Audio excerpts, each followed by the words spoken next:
pour le groupe Modem. Merci, Monsieur le Président, Madame la rapporteure, chère Marina, chers collègues. Je crois pouvoir le dire au nom du groupe démocrate, nous aurions rêvé de continuer l'examen de la réforme entamée il y a 3 ans, mettant en place un système universel.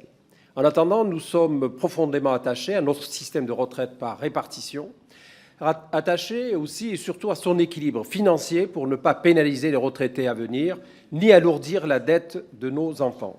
La réforme que nous discutons aujourd'hui n'en est que plus nécessaire. Notre système est structurellement déficitaire. Toutes les hypothèses du corps, y compris les plus fantaisistes, prévoient un déficit pour au moins 15 ans. Le scénario, avec une intervention normale de l'État, est déficitaire jusqu'en 2070, sauf explosion de la productivité. Plus encore, l'équilibre en 2022 que certains nous vantent, comme preuve qu'il n'y a pas de réforme à faire, est chimérique. En vérité, l'État, en surcotisant pour son régime et les régimes spéciaux, ne fait que transférer le déficit du système des retraites à son déficit à lui, ce qui n'est pas très sain, vous en conviendrez. Elle est nécessaire aussi pour des questions de justice.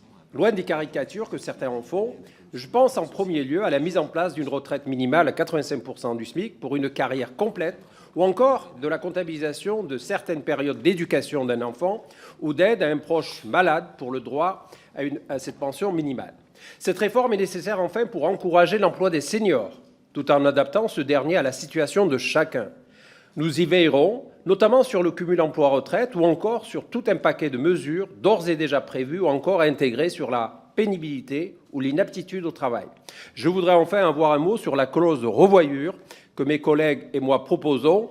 À mi-chemin de la réforme, nous devrons mesurer l'atteinte des objectifs fixés par la présente loi, en particulier concernant l'équilibre financier du système et le taux d'emploi des seniors pour prévoir d'éventuelles adaptations. C'est une nécessité démocratique. Je vous remercie. Merci.